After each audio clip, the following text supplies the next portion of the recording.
Hello, everybody, and welcome to Win, the show where we interview champions and trailblazers and ask questions to uncover and discover their championship traits for succeeding in sports, work, and life. Win is part of Grit, a pivotalmomentsmedia.com channel focused on breaking the stigma surrounding mental fitness in sports. Visit pivotalmomentsmedia.com for more episodes, content, and education on how we can tackle that challenge together. Our guest today, Tina Whitlock, is a tech fellow with the St. Louis Cardinals organization. She's a former All-American with the South Carolina Gamecocks, a team she helped lead to the College World Series, and she also played for the U.S. national team in addition to making the professional softball ranks. As playing turned to coaching, Tina interviewed with several MLB teams before she received the call back from the Cardinals organization through a program that was specifically created to train prospective major league coaches and scouts.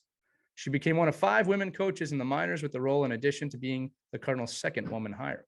She's both a trailblazer and a leader in baseball and sports in general, and we're pleased to have her with us today. Tina, welcome to the show. Thank you very much for having me, Lee. No, it's our pleasure. Yeah, Tina, it's great having you here. What an amazing concept and an amazing path. I love that, you're in the development of coaches. I think that's players and coaches. I think that's so important when we're trying to develop humans today, is how do people get from one level to the other. And, your journey to professional baseball started at a young age. You rose through the ranks of softball. Talk us through that piece and from playing from softball to the St. Louis organization. Well, JB, my journey did start when I was very young. Before I ever picked up a softball, I picked up a baseball. That was the sport that was offered in the state of Utah. At that time, I grew up a military brat, went to 7 elementary schools, lived in numerous states. So I was always in a position to where I had to make new friends, learn a new school, just learn from my environment and adapt as quickly as possible. And baseball was my choice sport, and I just happened to be very good at it. And I enjoyed very much the young men that I worked with because they made me better and I made them better. And I think when you're in that iron sharpens iron environment, it's a good thing. And I just continued to train as I grew. I was fortunate to play high school baseball in Southern California. They offer what's called a winter league. And so I used that environment as my spring training to prepare for my softball journey. And I did have the goal that I wanted to play collegiate softball, and I achieved that. And honestly, it didn't matter where. I just wanted to be able to play at the highest of levels among some of the greatest women in the game. And I was very fortunate that my talent and my commitment was able to achieve that. And so I went to the University of South Carolina, had a fantastic career there, amazing coaches under Joyce Compton, who is just now getting inducted into the South Carolina Hall of Fame. She's a USA ASA Hall of Fame coach as well, was my mentor through those years, along with many others. That's one thing I cannot say that I did this on my own. So many good coaches, so many good teammates that were very helpful along the way. I took 8 years off after training with the national team, after having my pro career to start my family and everything. And when I was called back into coaching, I started at the Division II level, and I coached for many years and eventually got the call to my alma mater, to go back to my alma mater and coach. And I was really thrilled to do that. However, it only lasted a year. When I reflect back over my career, a lot of it was rooted in detours and losses, right? It wasn't always about the victories. And as disappointing as it was not to be able to return and continue just moving through the ranks of softball, God had other plans for my life. And that's when the transition into baseball came. I happened upon a colleague named Kelly Aarons, and he was in development. And through several years of working with him, I eventually got a call from Major League Baseball, and they wanted to know if I was interested in coaching in baseball. And I had to tell him no at first. I was like, I don't know. At the time, I was coaching with the British, and I said, let me pray about this. Let me see if this is the journey that I'm to be on. And after a bunch of prayer, God said, so cast your net on the other side of the boat. There's abundance there. And so that's what I did. And my journey began. I love it. It's so, that's a made for TV movie. We could probably make this a Hallmark movie, Lee, but that's exactly how you did it. My children grew up in the military. I'm retired from the military, and so you saying, you went to 9 different schools, they have to make new friends, and you used baseball as your ability to make friends, didn't you? I did. When you went to they were like, "Who's this girl?" You're like, "Watch this, I can play." And all of a sudden, you were right in with the group. I love it. What a beautiful story. Thank you. I mean, as I, whenever I have the chance to really share some of the details of my life within that, there's some really tough things, but they're very valuable things that I think are very impactful and very informative. However, that may be another whole podcast.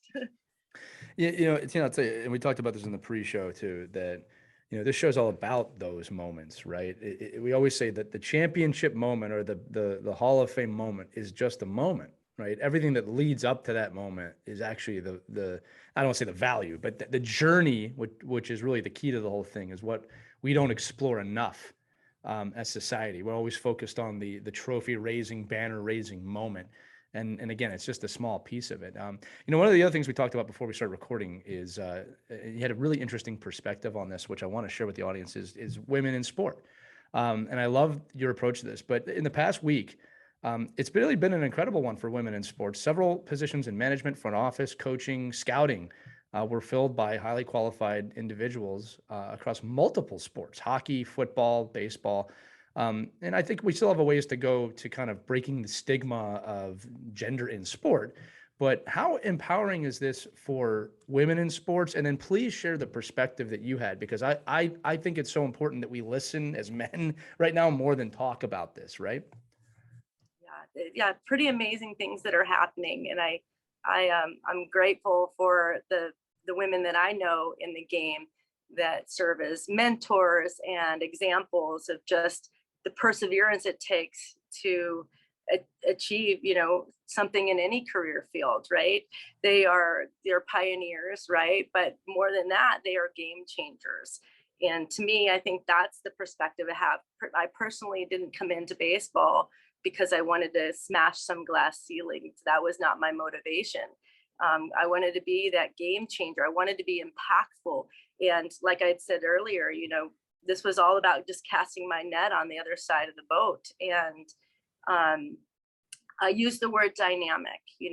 Baseball never unfolds the same way twice. As much as we want to choreograph the game, and as much as we repeatedly practice something over and over again, the game unfolds differently every day or every time you take the field.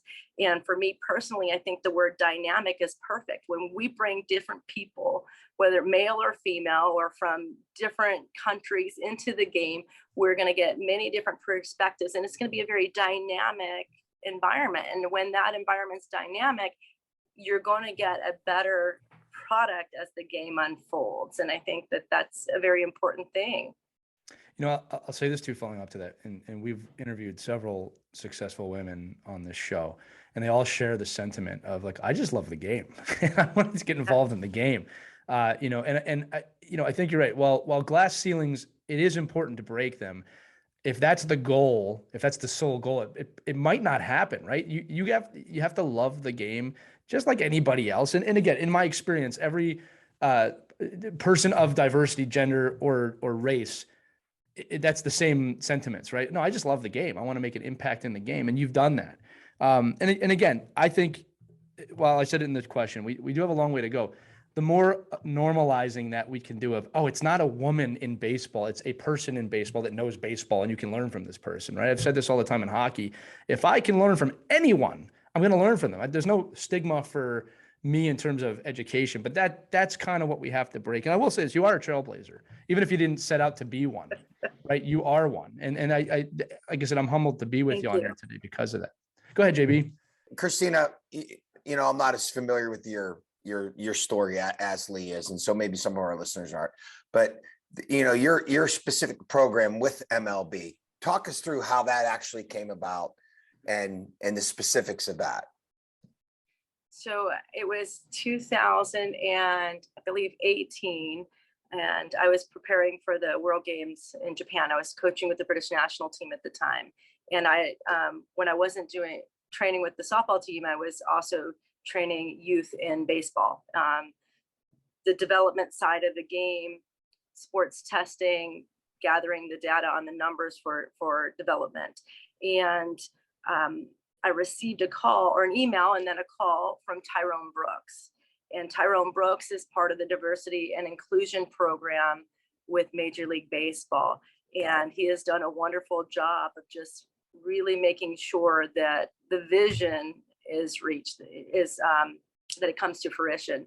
And so when he reached out, he asked if I wanted to be part of this program called Take the Field.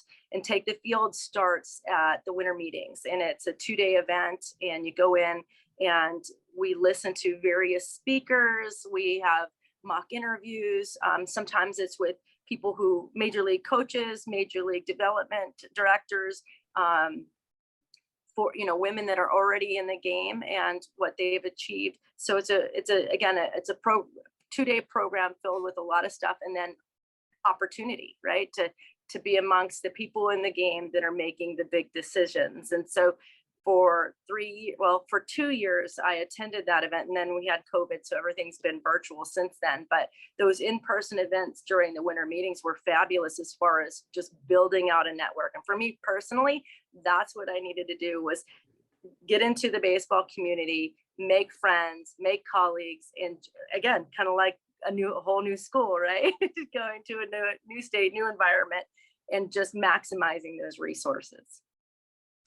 No, I love it, because I think, I think all sports are now becoming not only their outreach with players, but with other coaches. And like Lee said, when they're looking outside of just their game, they're finding talented and qualified and motivated and trailblazers that can come, assist the organization. It fascinated me because in the NHL, when I worked there, we were trying these same type of programs. We were looking at how we do it as well too in the NHL. Like how do we find these people that are so knowledgeable, so valuable, and how do we bring them into the bubble, let's say. So for that, it's fascinating for me. Thank you. Yeah, Tyrone Brooks has done a wonderful job of developing the program. Yeah, and I just read something about Major League Baseball. They've done a lot of like sensing sessions to find out what the fans want too. They've been doing a big job of that, and I read it just the other day. It said that fans like home runs, but they just don't like home runs. They like doubles and triples and stolen bases, and the game of baseball, right? The game of baseball. The game of baseball. But that's why they're going to modify some of these rules. So, you can only throw over the first base twice, I think now, and the pitch clock, because they want the game to be more than just the long ball game. So, well, anytime you have action, right? Action in the game, you're going to get interaction. Right. It's like going to a NASCAR race, right? You got a great tailgate ahead of time. Everybody's interacting. The race starts, and then you're kind of waiting, turns. Right? Yeah. You're waiting for the cars to start bumping and rubbing, right? And so I think it's like you just need action in the game. I grew up in the Northeast where, again, I'm making a joke, but NASCAR is just lots of left turns. That's kind of what we think. And then I had a friend kind of really explain the sport to me, just to your point. Yeah. And it's like, wow, this is a team sport. And it's intense when you really know what's going on that track. It's way more than just left turns. And like, I had to expand my mind. Right. And it's funny, Tina, because when I became a coach, I was never afraid to look outside of hockey. And JB and I talk about this all the time. That there's too many people in sports that are just in their little box and in their little lane. And I remember, I think I've told this story before, but I was coaching college, and my team was having a real hard time transitioning. And so instead of saying, what does hockey have to offer for this? I said, what sport transitions more than hockey? And I landed on basketball. And so I brought my team to a basketball court. I always joke that I realized two things, that hockey players really suck at basketball, but the game taught us how to transition, because they transition, 30, 40 more times than we do in a hockey game. And that's when it kind of dawned on me, like, why are we all, why, I'm not saying this is on me. I'm just saying, why would we not ask other people's opinions on other things? We don't even talk enough within our own sports, right? Especially like a youth level, right? We don't even talk enough. So, I started reading and looking and expanding my mind, and how do football teams do this? How do baseball teams do this? And it's really been wonderful. But, you've had that mindset from the start, which I love, right? You said it before, casting out on the other side of the boat. Everybody's just looking at the water like there were fish here yesterday. Like, you got to look around, right? So, one question, JB, I'm going to take your next question is just, I want to know what advice you have for anybody to break into coaching that may think it's too late or out of reach, or there's no point. You actually kind of dove into this a little bit, like, hey, look, I went to an event and I networked, right? There's a lot you can do if this is something you're passionate about. And I will preface this with, if you're going to get into coaching, you have to be passionate about the sport and the game that you're trying to get into. But what is your advice to those people? Well, I think if we lock ourselves into the mindset that it's too late, then it probably is, right? Right. You have to definitely have a mindset that's willing to persevere through the obstacles and be open to, doing something different. I'm 47 years old and I'm a fellow. So I had to take risk. I think you have to have also the mindset that you're willing to take the risk, or willing to do the grunt work, right? You're willing to be the rookie. You're willing to be the rookie and do that. And I know in my particular situation, I was willing to learn the game and earn the game from the ground up. Now, there have been times where I'm like, why'd you do this to yourself?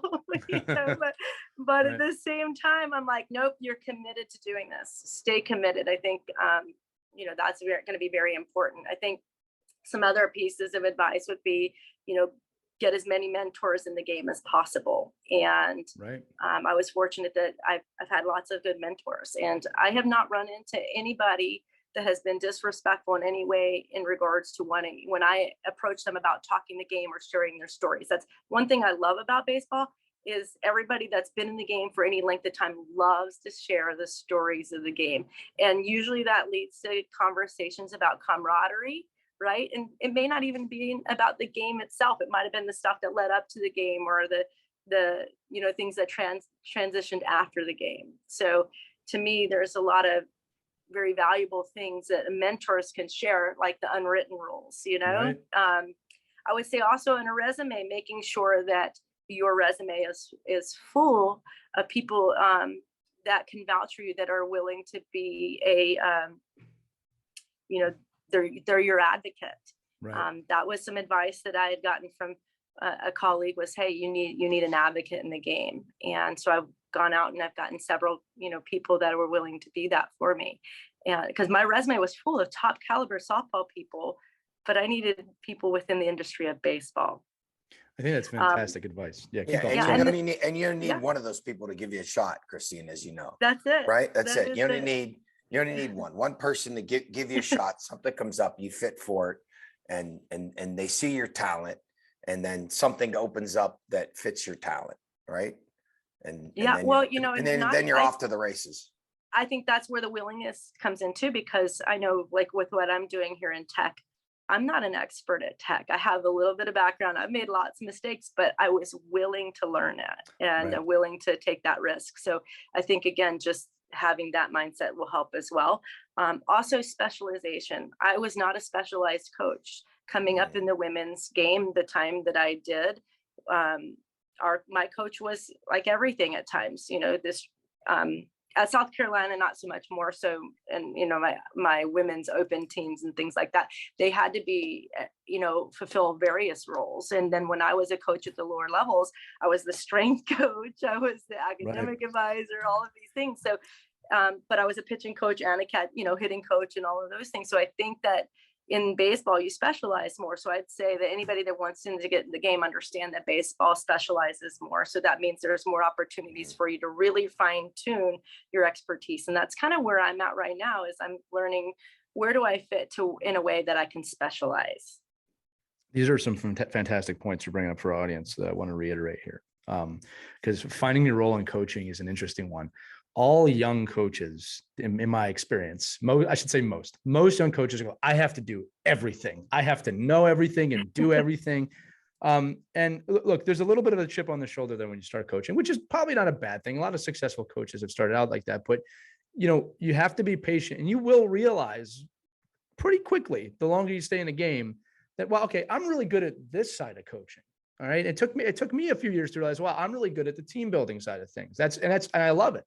Right. I'm not the best tactician in the world. I'm okay, but that's not my realm. Right. And when it's a really important point that teams bringing up here, friends, is that specialization is really important. I'll give you a whole nother example: professional speaking. Right. One of the mistakes I made early on in my professional speaking career is people say, "What do you talk about?" I go, "Whatever. I can talk about everything." That is not what they want to hear. Or exactly. All right. They want to hear, That's a hey, good look, point. I can use that. you should totally use it. Yeah.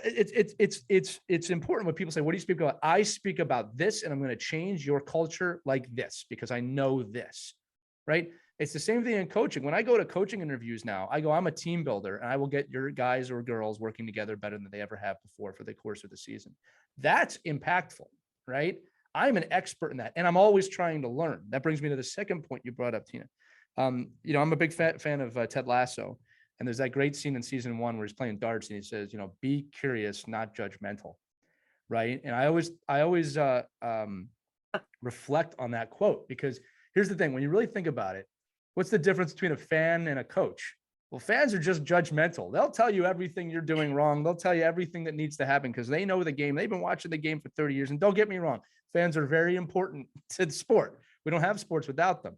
But I always look for the fan that's curious. Why did he or she make that play? Why would they make that decision? Those people end up becoming coaches or involved in the game typically. As a coach, I am always curious to learn more, even in my specialty. Right? Even if I feel like I've mastered my specialty, I'm looking to learn more. Again, JB, extremely high ranking in the military. I'm sure when you were at that rank, you still wanted to learn, even though you were at the top. It doesn't stop. Right? So you say, "Oh, I'm just a fellow," but I look up to you. You know what I mean? And I think that's an incredible point that you made about that. Find your specialty and don't rush to do it. Take your time. Permission to be patient. Right? Because Tina, like, you'll know when you start going down the path of, wow, I really enjoy this.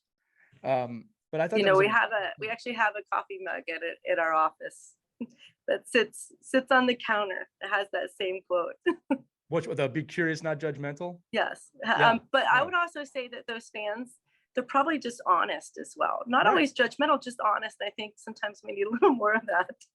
That's fair. It's very fair. Yeah, brutally honest at times. But yeah, no, it's not an unfair point. And look, I having worked in sports for almost 20 years now, there's no game without the fans. I love fans. In fact, I have often said to the fans I've worked with, I'll always listen to you. It doesn't mean I'm going to put it into play when we play the game, but I don't have a problem having a conversation with a fan. But I want to have a conversation where we both can learn from each other. Because I'm not gonna lie to you, I've gotten gems from fans before, or they've noticed something that somehow I missed it. But it just comes down to it. Like, are you, this is what I'm trying to sum up. Are you trying to show to me that you know more than most people? Or are you actually interested in learning and having a conversation? Because if you're just here to be right and not have a conversation, this goes beyond just sport. Like it's very painful at times. Anyway, let's keep going here. I just wanted to, I had to reiterate those points because I'm not sure Lee, you were open enough to at least listen to that fan too, where a lot of people were like, you don't know what you're talking about. And, that's the easy thing to do. You're open to do that. Christine, I'm going to ask you about faith here in a second, because I think it's so important in life. I talk about, when I teach resilience and mental toughness, faith can be religious, but doesn't have to be, but faith isn't hope. And I think, you have to find something to connect yourself to. Now, just listening to you, I can tell that, you have faith.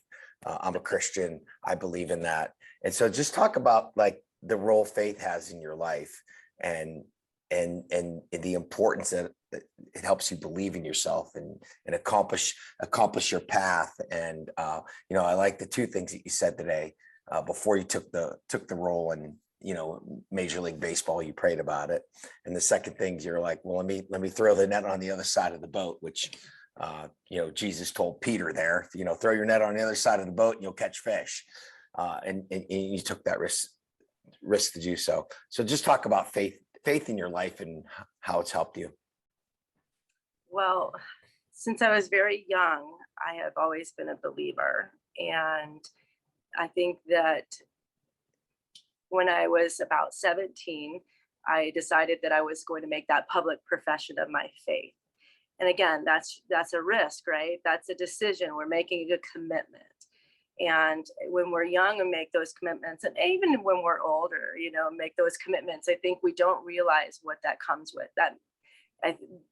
The commitment to have faith is not just solely about the hope and of what will come. It is saying that whatever trials lie in front of me, I'm going to turn to my Lord and Savior. I'm going to turn to my God for guidance, for sustainability, for comfort, for the ability to persevere. And it means I won't turn to anything else other than my God. And so there's a conviction there to do good, to be kind, to love. And I think in recent years, the power of love along with faith, right, has been one of the strong suits that I have had. And mainly because it's not just about the love is patient, love is kind piece, but the perseverance piece and the protection piece of love. And to me, being a mother and going into a career field that was very different, I needed the perseverance piece. And I knew that I was also going to need the protection piece, not protection out of fear, right? But the protection of the sense that I'm going to protect the strengths that I have as I move forward. I'm going to teach others how to do the same. And I think that's one thing in the game a lot of times is we waver in our mindset. And when we waver, we're not operating in perseverance. We're not operating with protection, and we're not operating in love. And I think that's one thing. As we get to that point, we have a really awesome strength when we're operating out of those powers. Yeah, and I think what happens is, your mind attacks you though, and forces you to waver, or causes you to waver. Yeah, and you have to, take that back, right? Because that, that's what happens in, even in a sporting event, standing in the batter's box and the pitcher's, throwing the heat. You're like, oh my God, what's going to happen here? Yeah, I think that's where a strong faith, leads to the ability to be disciplined in those moments and not waver as often. I always say when we talk about faith, and again, we say this every episode, faith is so important. It's incredibly important. And I want to tell you, your definition of that was fantastic. And I love how you dive into it, because when we ask this question, I always find the audience is split. We have people that completely understand what you're saying, and we have people that don't have a strong faith, which is up to them. And they look at it as a crutch sometimes. And I always say this, that if someone has faith, and it can be in anything larger than yourself, it can be in religion, it can be in the universe, but it's so important to have the belief of something larger than yourself to rely on, to understand that there's a path, right? Or there's a purpose. And I love that you said that you can believe in that. And I always encourage our audience, however it manifests itself in your life, faith is incredibly important. And you have shown that. And I'll tell you this about Tina. I'm going to ask kind of this final question. You faced a share fair of adversity in your life, and every time I see you or read about you, you are smiling, you're gracious. One of those, and I wanted to bring this up specifically because I think a lot of people have gone through something like this recently. The pandemic temporarily put your career on hold. Obviously, anybody in baseball, right? Right before it looked like you were about to take a pretty large step forward, right? That could piss off someone. Or you could get a lot of, why me? This was my time, and then a pandemic happened. I don't feel like you reacted that way. I want to know, kind of leaning on the question we just asked, right? How did you manage that time period? How did you stay motivated? You're smiling right now for those of you listening, right? I'm always amazed by you and the things you've gone through in your life and how you do it with a smile. Thank you very much. Yeah. I have my moments, let me just say that. And I just try not to stay in those moments too long. I try not to linger in those moments. I mean, if we allow ourselves to linger in those moments of hardship, then that's when a lot of things can take root. And for me personally, I had said, my journey has been rooted in loss. And I'm going to backtrack to things before the pandemic, long before the pandemic. In 2002, I had been married for 5 years. I had a toddler, and I was pregnant with my second son. And I was faced with tragedy. 9 days before I gave birth to my second son, my husband passed suddenly. It made no sense. He was healthy, everything. And 9 days later, here I am, or over the course of 9 days, I losing my husband, burying my husband, then giving birth to my second son. And, we adopted my family, my little family of 3 now adopted the saying of living like the birds out of Matthew 6:26, that we are not going to worry, about how it's going to get done. And so that has been our family motto, live like the birds, since then. And our journey, didn't just stop. The journey forward didn't just stop. And in 2020, again, I was faced with similar loss. My mentor, Charles Peterson, who was a veteran scout with the St. Louis Cardinals, I'd known him for several years, and he had, helped open that door. He was that one person, JV, that one person, right, to give you that opportunity. He passed of COVID. And, so everything gets put back into perspective very quickly. We still lived by that saying, live like the birds. God's going to take care of us, and he did. And so did the Cardinals. They were very gracious that entire year with the season canceled. And, I look back on it now and I was like, you know what, in 2021, I wasn't in baseball professionally, but both my boys graduated during that time, and I became an empty nester. I know there's a huge bird theme here, but it was one of those things that right. Literally, if I would have been in baseball at that time, I would not have gotten a chance to share those moments with my 2 boys. So for me, my faith, tells me that it was God's timing. I was right where I needed to be for the right moments in time. And for me, I'm grateful for that. Was it easy? No. The way I look at it, I used to think that, I'm playing catch up to everyone else that's now retiring or now finishing their things. And I'm like, I can look at it from that perspective, or I can say, look, I have everything before me now, and it is God's time. I think first off, there were a lot of bird analogies there. In fact, with the Cardinals makes it even more amazing. But the key word there is perspective. And I want to, I wasn't asking, but I do appreciate you diving into that portion of your life and making yourself vulnerable there, because perspective is everything, and especially during the pandemic, I've heard some interesting perspectives about why that was happening. It was happening to all of us, but one of the things that I try and do, and I want you to know, you serve as this for me. I always talk about the anchors in my life, right? When I think things are going bad, or even my mind makes a turn, which happens to all of us. And, maybe a negative thought creeps in there. I think about you. I think about other people in situations like that, and what you've been through, what you're doing, and it motivates me. And again, not that the adversity that you faced is not something anybody would wish on you, but you're an inspiration to me. I really mean that. I think of you, I think of other people. And if we could all do that together, draw strength from each other, becomes an amazing place pretty quickly. And I think we've lacked that in many recent years from a societal level. But, this is one of the reasons I wanted to have you on this show, because you're a source of strength for so many people, whether you realize it or not. And you didn't ask for that.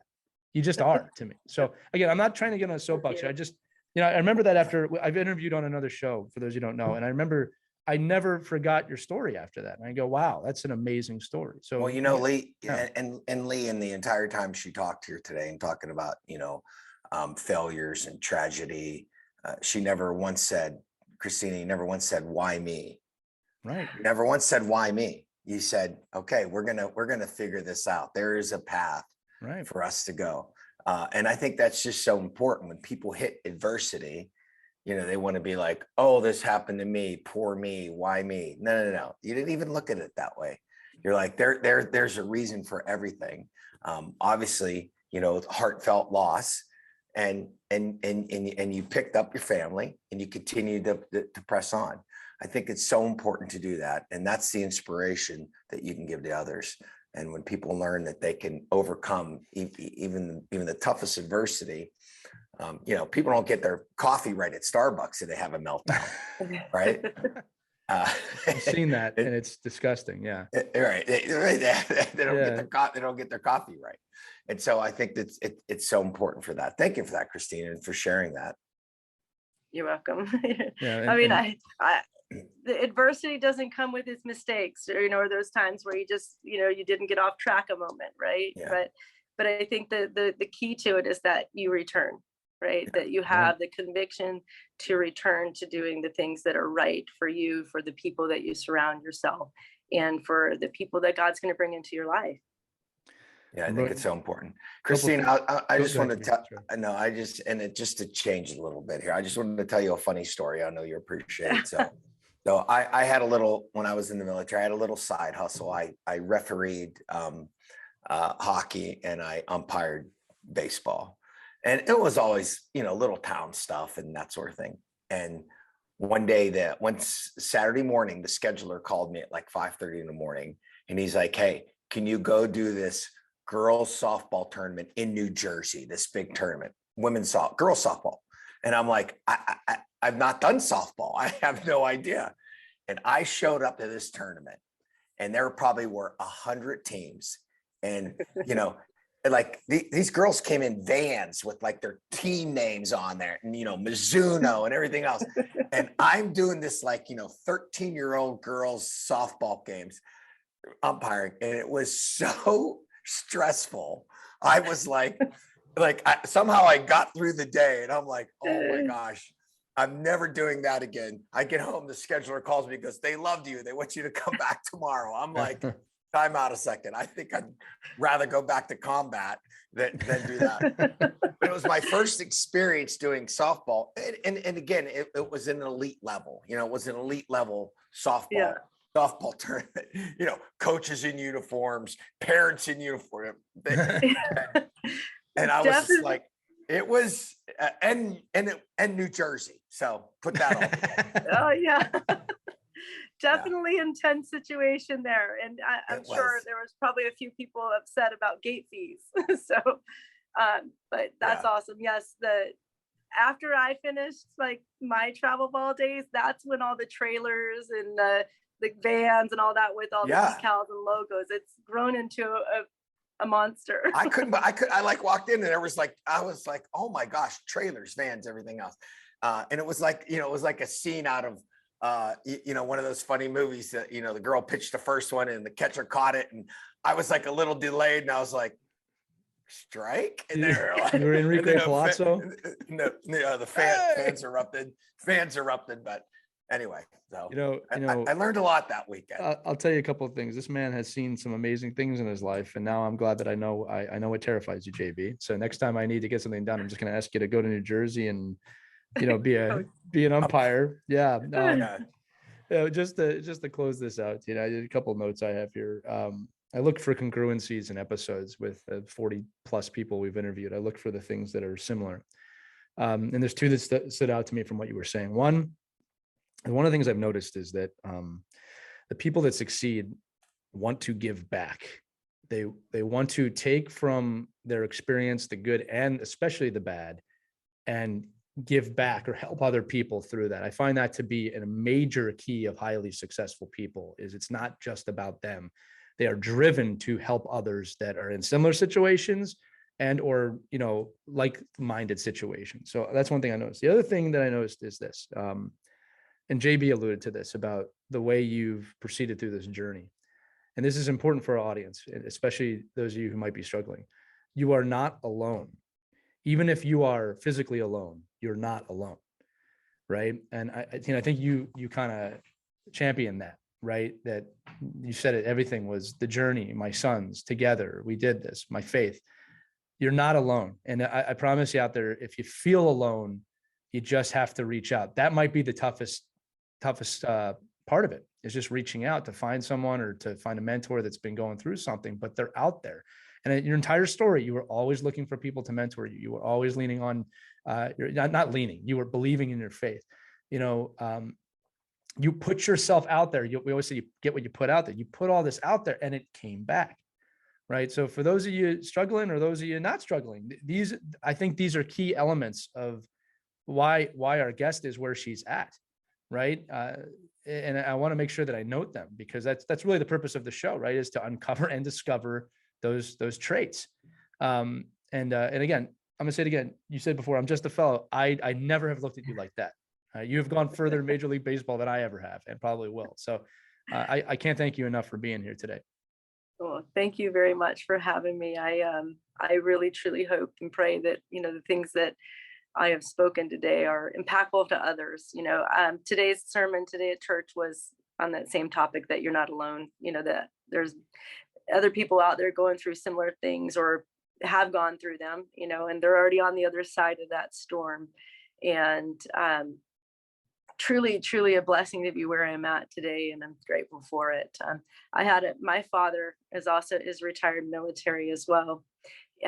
He retired in E9. I'm very thankful for his time in the Navy and service to our country. But one thing he instilled in me was the idea that you just never want to give up.